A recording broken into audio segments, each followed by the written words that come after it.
The message came without warning, breaking through every communication channel across human space. The voice was strange, not quite human, with odd pauses and tones, but the fear in it was unmistakable. People of Earth and human colonies, we are the Nevari. We have watched your kind from afar. We need help. The Voidborn attack our worlds. They destroy everything. Please, we beg for assistance. Captain Frank Miller was finishing his coffee when the message played through the speakers of the UN's Horizon. His ship was old, 30 years old, to be exact. The Horizon was part of what the higher-ups called the Legacy Fleet, which was a nice way of saying ships too outdated to be useful in real fights. Captain, that message came through on all bands, said Officer Lisa Reed, looking up from her station. It bypassed our security filters. Frank put down his cup. Origin. The Vega sector, sir. About 3 weeks of travel at our top speed. Frank rubbed his chin. The Horizon was on a simple survey mission at the edge of human space. They weren't fighters. His crew was made up of people the fleet didn't know what to do with. Young rookies, older veterans past their prime, and officers who had made career-killing mistakes. Send a message to Fleet Command, Frank said. They'll want to know about this. Admiral Susan Clark looked at the faces around the meeting table. The Joint Chiefs weren't happy to be pulled from their regular duties, but an alien distress call was unprecedented. The message has been verified as authentic, said General Paul Wright. It's not human in origin. Do we know anything about these Nevari? Asked Admiral Clark. Dr. Alan Hayes, the Alliance's lead xenobiologist, cleared his throat. We have records of unusual signals from the Vega sector for years. We thought they were natural phenomena. It seems we were detecting the Nevari all along. And these Voidborn. No data, said Dr. Hayes, but based on the message fragments we've analyzed, they appear to be a predatory species. They don't negotiate or communicate. They simply take what they want. Admiral Clark nodded. The question is, do we help? And if so, how quickly? Defense Secretary Linda Green frowned. Our main battle fleets are engaged in the TOS-CD security operation. We can't pull them back without leaving our colonies there undefended. What about the mining rights? Asked General Wright. The Nevari message mentioned their worlds are rich in deuterium and helium-3. Both are critical for our fusion reactors. There's more, Dr. Hayes added. The Nevari have hinted they possess advanced faster-than-light technology, far beyond our current capabilities. Admiral Clark stood up and walked to the window overlooking Earth. The decision weighed heavily on her. Humanity had never intervened in an alien conflict before. What forces do we have available immediately? She asked. Defense Secretary Green checked her tablet. Only the Legacy Fleet. 14 ships, all scheduled for decommissioning within 5 years. The weakest ships we have, General Wright muttered. Admiral Clark turned. Sometimes the best response isn't the strongest one, but the fastest. We send what we have now. The Legacy Fleet may be old, but those ships are still flying for a reason. She looked down at Captain Miller's service record on her screen. Not a perfect officer, but one known for creative solutions. Send the orders to Captain Miller on the UN's Horizon. Tell him to gather all available Legacy Fleet ships. They'll make first contact and assess the situation until stronger forces can arrive. Secretary Green looked doubtful. The Legacy Fleet against an unknown alien threat. We might be sending them to their deaths. Or we might be making history, Admiral Clark replied. Sometimes the oldest tools are the ones you can count on most. Back on the UNS Horizon, Captain Miller read his new orders with disbelief. They want us to help the aliens, asked his first officer, Commander Karen Foster. Not just us, Frank said. All available Legacy Fleet ships. We're the response team. Lieutenant Nathan Peters, the tactical officer, laughed nervously. They're sending the galactic equivalent of a retirement home to fight an alien war. Frank looked at the star map, where the Nevari home system glowed as a small red dot. We leave in 6 hours. Send word to all Legacy Fleet vessels within 2 days' travel to rendezvous at these coordinates. He looked around at his crew, young faces, old faces, all of them considered expendable by Fleet Command. We may be the weakest fleet, he said, but today, we're all the Navari have. Over the next 3 days, old ships limped into the meeting point one by one. Captain Frank Miller watched from the bridge of the UNS Horizon as each vessel arrived. Together, they formed the strangest rescue fleet ever assembled. UNS Perseverance has arrived, Captain, reported Officer Lisa Reed. That makes 14 ships total. Frank nodded. Invite all captains to a virtual meeting in 1 hour. The Perseverance looked even worse than the Horizon. Its hull showed patches of different colored metal, where repairs had been made over the years. Its captain, Donna Rodriguez, had a reputation for pushing both her ship and crew beyond normal limits. Frank studied the list of ships now under his command. The medical frigate UNS Mercy, which had most of its weapons removed years ago to make room for more medical equipment. Its captain, John Smith, was a former combat officer who requested transfer to medical service after losing his arm in battle. The UNS Determination, with its experimental shield technology that worked brilliantly, when it worked at all. Captain William Jones was considered too cautious by most admirals, which was why he commanded a test ship instead of a proper warship. The research vessel UNS Endeavour, designed to study strange space phenomena, not fight wars. Commander Patricia White had been passed over for promotion 3 times because she questioned orders too often. 10 other ships completed the fleet, each with its own problems and peculiar histories. This was truly the bottom of the barrel, ships and crews the Alliance wouldn't miss if they never returned. Let's be clear about our mission, Frank said to the faces on his screen. 14 captains looked back at him, some doubtful, others curious. We are to make contact with the Navari, assess the threat from these Voidborn, and help if possible until reinforcements arrive. And when will reinforcements arrive? Asked Captain Jones of the Determination. Frank hesitated. That's unclear. The main battle fleets are engaged elsewhere. A moment of silence followed as everyone understood what this meant. They were on their own. We're being sent to die, someone muttered. We're being sent to help, Frank corrected firmly. This is first contact with a new species asking for our help. If we succeed, we make history. Captain Rodriguez of the Perseverance leaned forward. My engines barely hold together during routine flights.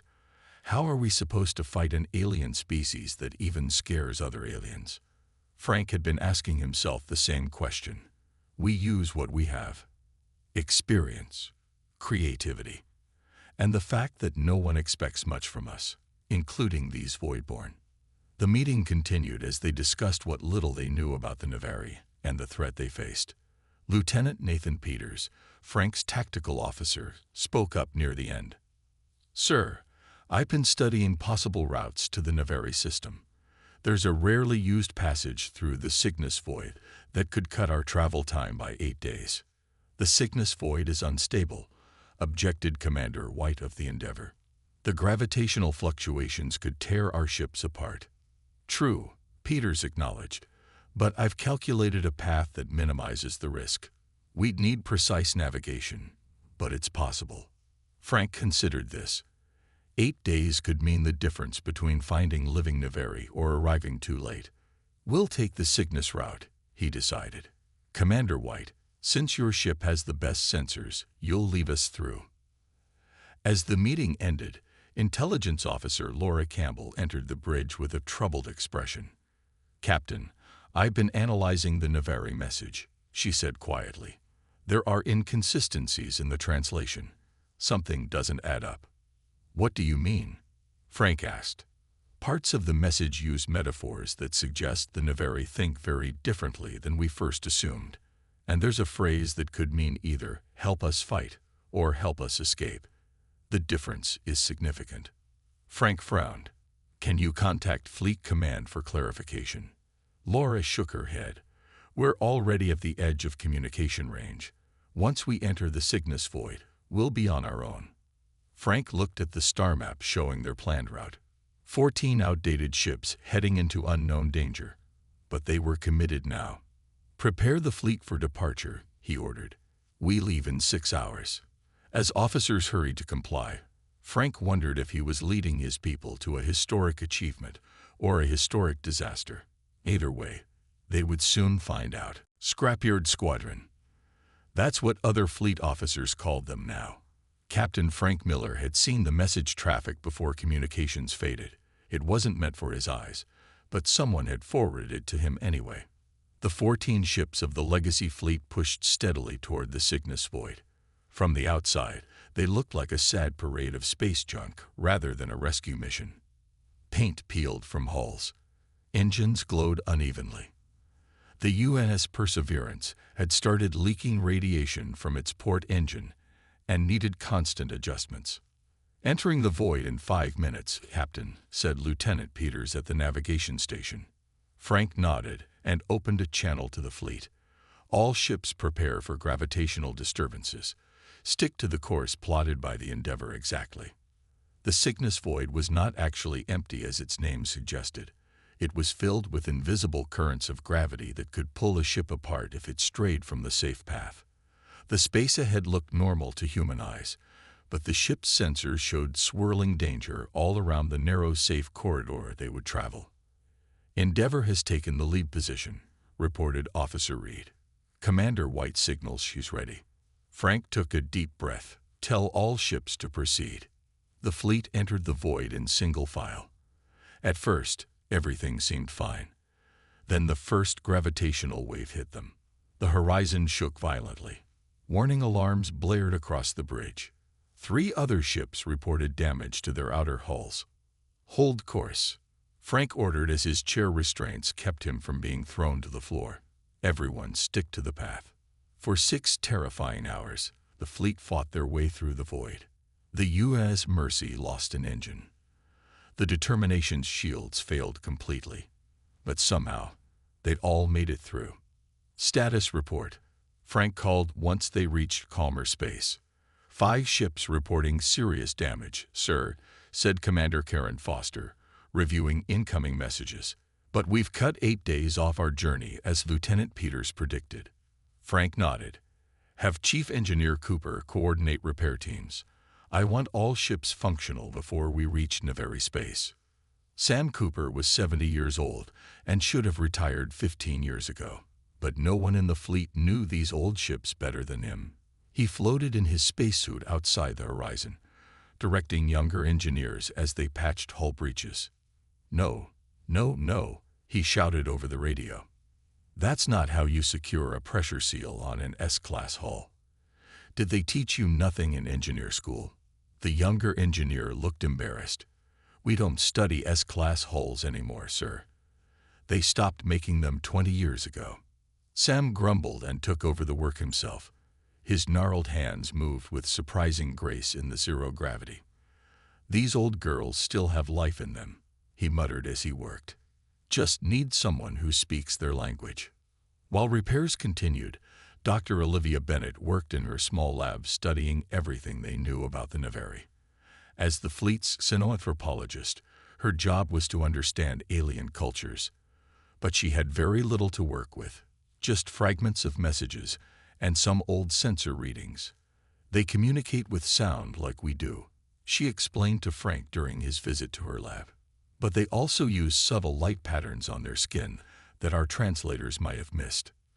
"What about their society? Their weapons?" Frank asked. Olivia shook her head. "From what I can tell, they're extremely peaceful. Their messages contain no military terminology at all.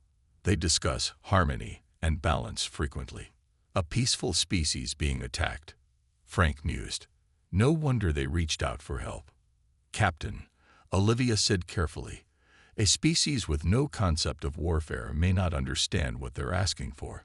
When we fight to protect someone, things get destroyed. People die. The Navary may not be prepared for that reality." Frank hadn't considered this. "We'll need to explain our methods carefully when we meet them." 3 days later, Communications Officer Dana Rivera made a breakthrough. "Captain, I've established contact with the Naveri," she called excitedly over the ship's comm. "Their signals are weak, but I'm getting through." Frank rushed to the communications room. On the screen, a strange face appeared. The alien had smooth blue-gray skin, large eyes with double pupils, and small ridges where ears would be on a human. Patterns of light rippled across its face as it spoke. "Human vessels," the alien said in halting English. "I am First Speaker Quillith. We did not believe you would really come." "We received your distress call," Frank replied. "We're here to help if we can." The alien's skin flashed with lights. "You bring warships." Frank hesitated. "We bring what we have. Our ships are old but serviceable." Battle stations. Captain Frank Miller ordered as the UNS Horizon raced toward the Naveri Science Station. Beside them, Captain Rodriguez's Perseverance kept pace despite its damaged engine. The station came into view on their screens, a beautiful structure of curved metal and crystal, now surrounded by 3 dark ships that looked like jagged black stones. Beams of energy cut into the station's outer sections. "Those must be Voidborn scout ships," Lieutenant Peters said, studying the tactical display. "Each one is about half our size, but their weapons are—" "Sir, they're cutting through the station's hull like it's paper." Frank assessed the situation quickly. "The Voidborn don't know we're here yet. Rodriguez, take the Perseverance around the far side of that moon. We'll approach from opposite directions." "Copy that," Captain Rodriguez replied. Her ship peeled away, engines glowing unevenly. Frank turned to his weapons officer. "Prepare all forward cannons. These ships are old, but they can still bite." The Horizon approached silently, powering down non-essential systems to avoid detection. Frank watched as the distance closed. "Fire when ready," he ordered. The Horizon's ancient cannons roared to life. Projectiles and energy beams, technology considered outdated by modern fleet standards, streaked toward the nearest Voidborn ship. At the same moment, the Perseverance emerged from behind the moon and opened fire on a second enemy vessel. The Voidborn seemed caught completely by surprise. The first ship took multiple direct hits before it could raise its shields. "Direct hit," Peters called out. "Enemy ship 1 is damaged." The Voidborn ships quickly turned their attention from the station to the human vessels. Strange, screeching sounds came through the communication systems. "They're talking to each other," Dana Rivera said from her station. "But it doesn't translate. It's like no language I've ever heard." The battle intensified. The Voidborn ships moved with surprising speed for their bulky appearance. Energy beams lashed out at the horizon, making the old ship groan as shields strained to absorb the impact. "Their weapons are more advanced than ours," Frank observed, "but they seem confused by our attack pattern." It was true. The human ships were using combat maneuvers that had been standard 30 years ago, but were now considered inefficient. The Voidborn seemed unable to predict their movements. "Captain Rodriguez, execute pattern Delta 6, Frank ordered. The Perseverance swung around in a tight arc, firing continuously at one Voidborn ship while the Horizon concentrated on another. Caught between the two attacks, the Voidborn ships began to withdraw. "They're retreating," someone shouted. Within minutes, all 3 Voidborn ships had jumped to faster-than-light speed, leaving the damaged science station behind. "Scan for survivors," Frank ordered, "and let's see if the station is still habitable." The Naveri scientists were unlike anything Frank had expected. Standing in the station's main chamber, he found himself surrounded by 15 aliens whose skin rippled with patterns of light. They were tall and slender with 4 arms and large expressive eyes. "You saved us," one said through a translator device. "We had no defense against the Voidborn." "I'm Captain Frank Miller of the Human Alliance," Frank replied. "This is Captain Rodriguez. We came in response to your distress call." The lead scientist, who introduced himself as Research Director Zillith, bowed deeply. "For generations, we observed your species from afar. We debated whether to contact you. The Voidborn forced our hand." Dr. Bennett stepped forward. Can you tell us more about the Voidborn? What do they want? Zillith's skin darkened. They are not like us, or you. They consume specific minerals found on our worlds. They do not communicate or negotiate. They simply take. Chief Science Officer Greg Johnson had been examining data from the battle. Captain, he said, approaching Frank with a tablet, I've analyzed the battle readings. Our weapons actually penetrated their shields more easily than expected. Why? Frank asked. Their shields appear calibrated to block higher energy weapons, the kind our modern fleets use. But our older, cruder weapons operate on different frequencies. They weren't prepared for them. Captain Rodriguez laughed. So our outdated junk is actually an advantage. For now, Johnson cautioned. They'll adapt eventually. Frank turned back to Zillith. How many ships does the main Voidborn fleet have? The alien's skin pulsed with dark colors. Over 100 vessels of varying sizes, all with capabilities far beyond what you just faced. The room fell silent as the humans absorbed this information. They're 14 old ships against 100 advanced enemy vessels.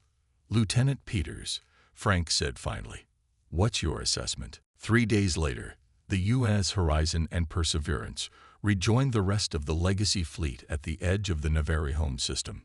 Through the main view screen, Captain Frank Miller could see the beautiful blue-green planet that was home to the Navari civilization, but he could also see the problem. A ring of Voidborn ships surrounded the planet like a dark necklace. More than 30 vessels maintained a blockade, preventing anything from leaving or entering the planet's atmosphere. All ship captains report to the Horizon for an emergency meeting, Frank ordered. Within an hour, 14 human captains gathered around the conference table. Frank shared everything they had learned about the Voidborn from their encounter at the science station. So our outdated weapons actually work better against them? Captain John Smith of the UNS Mercy asked. For now, Frank confirmed. But we still face terrible odds. There are more than 100 Voidborn ships in total, with at least 30 currently blockading the Navari homeworld. Captain William Jones studied the tactical display. Even with our small advantage, a direct assault would be suicide. Frank nodded. That's why we're not going to attack directly. We're going to use what everyone thinks is our greatest weakness, the fact that we're old and weak. The captains looked at him with confusion. The Voidborn have never encountered humans before, Frank explained. They have no idea what our capabilities are. But they can see that our ships are damaged and outdated. We'll use that to our advantage. Lieutenant Peters stepped forward with a detailed plan. We'll make the UNS Mercy appear to be crippled and drifting. Captain Smith, your medical frigate has minimal weapons anyway, but we'll load it with improvised explosives. Turn my medical ship into a bomb. Smith looked uncomfortable. A controlled detonation, Peters clarified. Most of your crew will evacuate first. We just need a skeleton crew to guide it into position. Frank continued.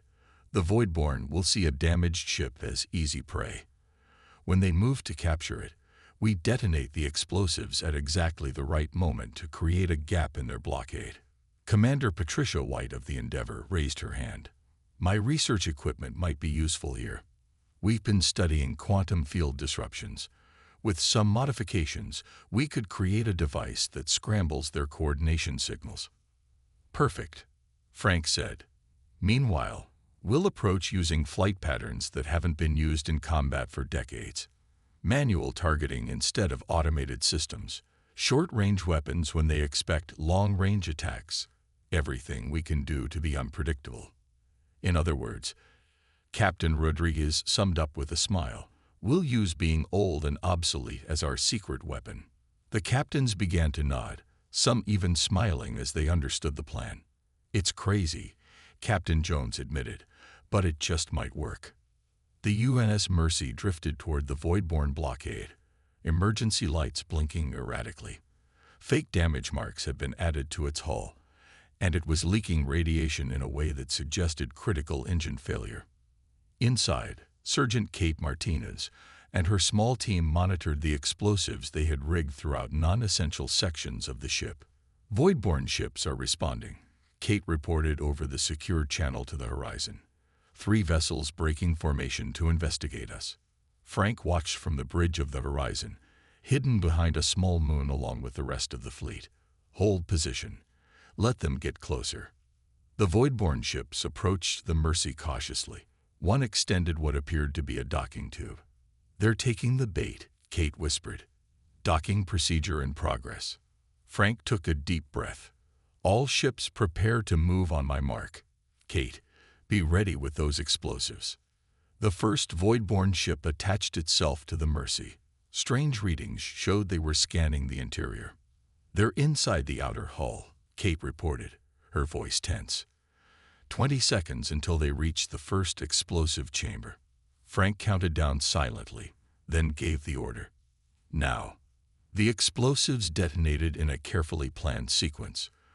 The Mercy's outer sections blew apart, severely damaging the attached Voidborne ship and disabling a second one nearby. Kate and her team, safely in the reinforced central section, launched escape pods that were quickly recovered by the UNS Determination. The Voidborne blockade erupted in confusion. As planned, a gap appeared in their formation. All ships, execute attack pattern Omega, Frank ordered.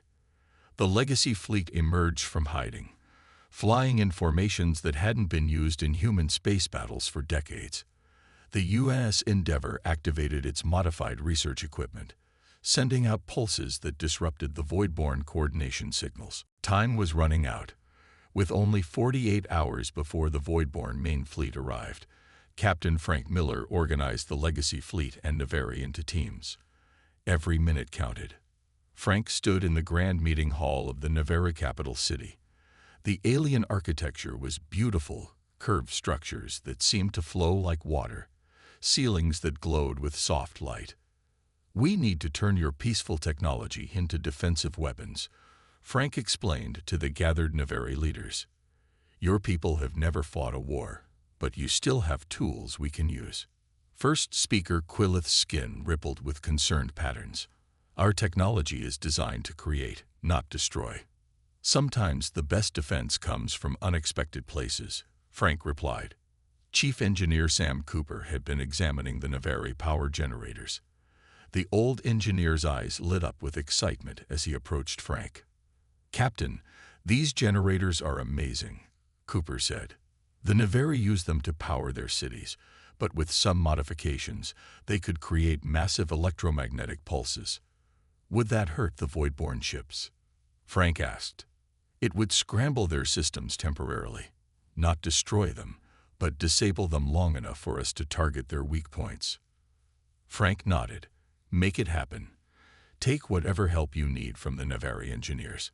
Throughout the Navari homeworld, humans and aliens work together. Captain Rodriguez led a team training Navari pilots to fly their civilian ships in evasive patterns.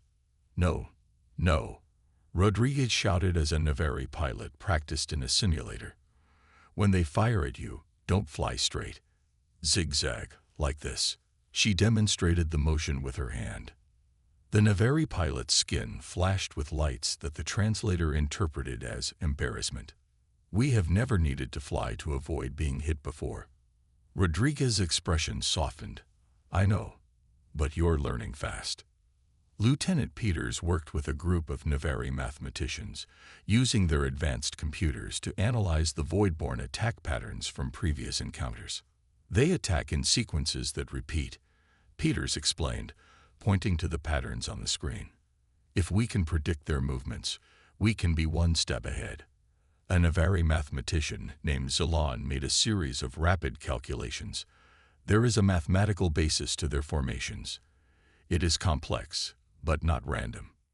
Together, they began to build a prediction model that could anticipate Voidborne tactics. Meanwhile, Dr. Bennett and Communications Officer Rivera were making an unexpected discovery. Their skin patterns aren't just for show, Dr. Bennett explained to Frank when he visited their work area. The Navari can detect energy fluctuations that humans cannot see. What does that mean for us? Frank asked. Rivera's eyes widened with excitement. It means they can see when Voidborn ships are about to fire or change shield frequencies. They could give us a few seconds of warning before each attack. Frank immediately understood the advantage. Set up a direct communication line between Nevari observers and our weapons teams.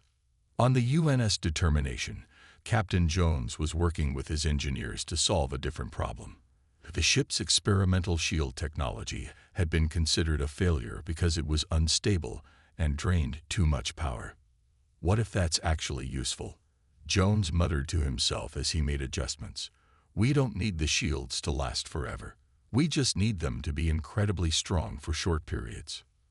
By reconfiguring the shield generators, Jones created a protective barrier that could withstand immense energy for about 30 seconds before failing completely.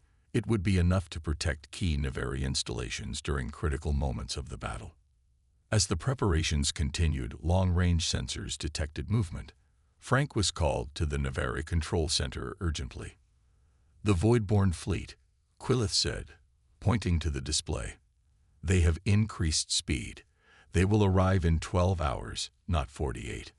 Frank felt his heart sink. Their work was nowhere near complete. Many of their defensive plans required more time. We have to make a choice, he told his officers later on the horizon. Either we continue preparations here, or we take half our fleet to meet the Voidborn in orbit, while the rest finish the planetary defenses. The officers looked at each other. Both options were risky. If we let them reach orbit unopposed, they'll establish a stronger position, Lieutenant Peters pointed out. But if we split our forces, each group will be that much weaker, Commander Foster countered. Frank made his decision.